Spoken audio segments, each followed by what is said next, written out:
Thinking of buying a condo to rent out?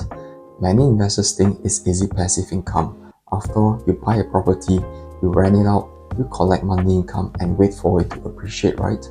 But the reality, there are hidden traps that could be quietly eating into your returns. And if you're not careful, you could end up subsidizing your tenant month after month.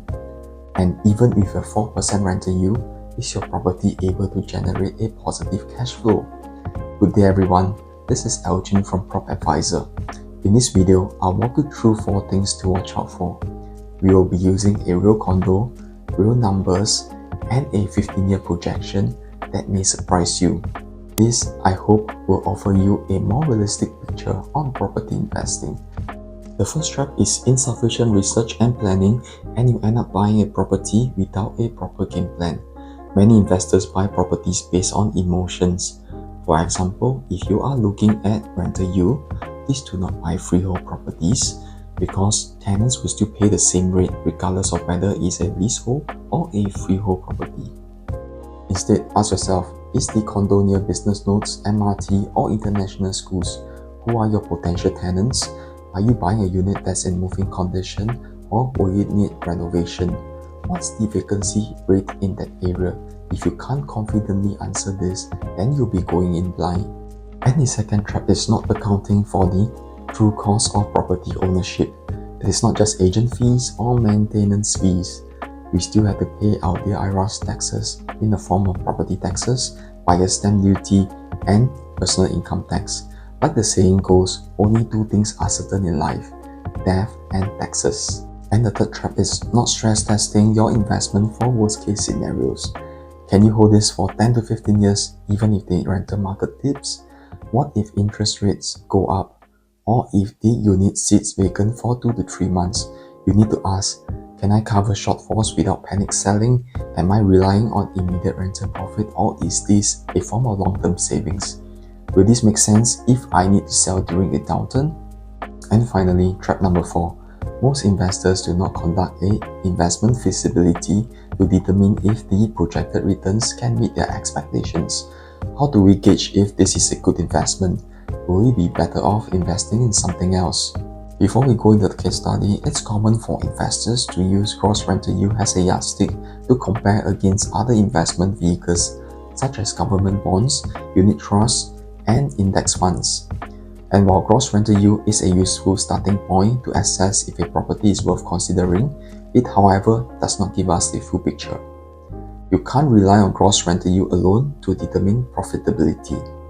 To truly understand a property's performance, we need to calculate the net return, consider cash flow projections, risk tolerance, and holding power. The ideal scenario is that the property is able to generate both capital appreciation and rental growth for us. But here's the issue, markets don't always behave the way that we want it to be. What if there's limited capital appreciation? What if you end up holding the property for 10 to 15 years? Can you rely on the rental income to cover your costs while you ride out the market cycle? What if you have to top up monthly? Will your returns beat inflation? Hence, we will be using mainly rental income and very limited capital appreciation growth for our case study. Let's use a real example. Icon at Tanjong Pagar, a CCR condo around 18 years old. Location is excellent, near MRT and plenty of amenities in the area with steady rental demand from the working population. Let's use the smallest bedroom size for our example, and that will be the 1-bedder. Average price in the past 2 years is around 1.18 million, average rental around $4,400. And we move on to the purchase and financing. Assuming we take up the maximum loan for this, with a down payment of 25%, this would be $295,000. Buyer's stamp duty around $32,000, legal fee $3,000. This will give us a total cost of purchase of around 1.21 million. Our capital outlay would then be the $330,000. Now, would this give us a positive cash flow or negative cash flow? And what is the impact? How much do we have to top up? Let's take a look. Let's run the numbers. The rental and cost breakdown will be on an annualized basis. So this will give us rental of around $52,000, loan installments of $42,000, and this is based on 75% LTV, 2.5% prevailing interest rates, and a 30-year loan tenor. And accounting for an estimated management fees of $350 monthly, this will be $4,200 annually. Property tax based on non-owner occupied tax rate, this will be around $4,000. And on the personal income tax, we are assuming an annual salary of $96,000 without any tax reliefs, and the tax will be $2,300. Agent fees of around $2,400. This will give us a net cash outflow of $2,400 on an annual basis. After all that, you're actually topping up about $200 a month in negative cash flow. This negative cash flow can be reduced if your installments are lower by reducing the quantum for the mortgage loan or after your loan is paid off. Now, if you found this content useful, we would appreciate if you give this video a like and subscribe to our channel. Thank you very much. As the loan installment takes away a significant chunk of the rental income, let's try to understand what are the two components in the loan installments. The first will be the principal component, and the second is the interest component. As for the interest component, this is payable to the bank and is not recoverable. And for the principal component, this is like a form of forced savings which you can get back after you sell your property. And this will also impact your return on investment, which we will see later. Okay, let us move on and see how this property might perform over 15 years. So assuming growth rate of just 0.65% per annum, this will give us an eventual sale price of $1.3 million, and taking off outstanding loan of $524,000, agent fee of $26,000, legal fee of $3,000, and negative cash flow of $36,000 over the 15 years, this will give us sales proceeds of $710,000. To summarize, we started off with a gross rental yield of 4.44%, a rental yield on investment of almost 16%, and based on our net proceeds, our return on investment would be 115%, and the annualized ROI would be 5.25%. Not bad, but let's stress test it. What if there is high interest rate? What if there are gaps between tenancies? What if there's upkeep to be done? And what if there's a decline in rental?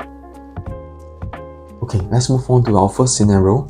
What if rental is barely enough to cover the mortgage? In this case, let's assume a lower monthly rental of $3,500, which is just barely sufficient to cover the loan installment. All other variables remain unchanged. What would the ROI look like? Let's take a look. So we would have an adjusted return on investment of 70.3%, adjusted annualized ROI of 3.61%. I hope this still meets your expectations. And for scenario number 2, realistically, we need to set aside funds for the upkeep of the unit, the increase in interest rates, blah blah blah. So let's set aside 1 year of rental income for this rainy day fund. That would amount to $52,000. And let's take a look at the returns. Our adjusted return on investment would be higher than the first scenario. This would be at 99.6%, and the adjusted annualized ROI would be at 4.71%. Still decent, but the picture looks very different from the high-yield passive income dream. Let's compare it against the inflation rate. Right, for the past 10 years, our CPI all items was 1.58%, and over the past 20 years, it was at 2.12%. So in both stress test scenarios, they still surpass the inflation rate. So is buying a condo for rental income a good investment? It can be if you go in with the right expectations and have a solid game plan, but don't chase rental yield blindly. Having decent capital appreciation will go a long way and improve your return on investment. Here are some pros and cons on property investing. I shall not go into it because they are pretty straightforward.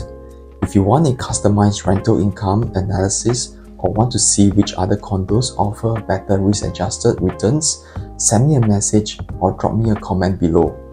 Thank you for watching. Like, subscribe, and leave me a comment below. Let me know which topics you'd like me to touch on next, and I'll see you in the next video.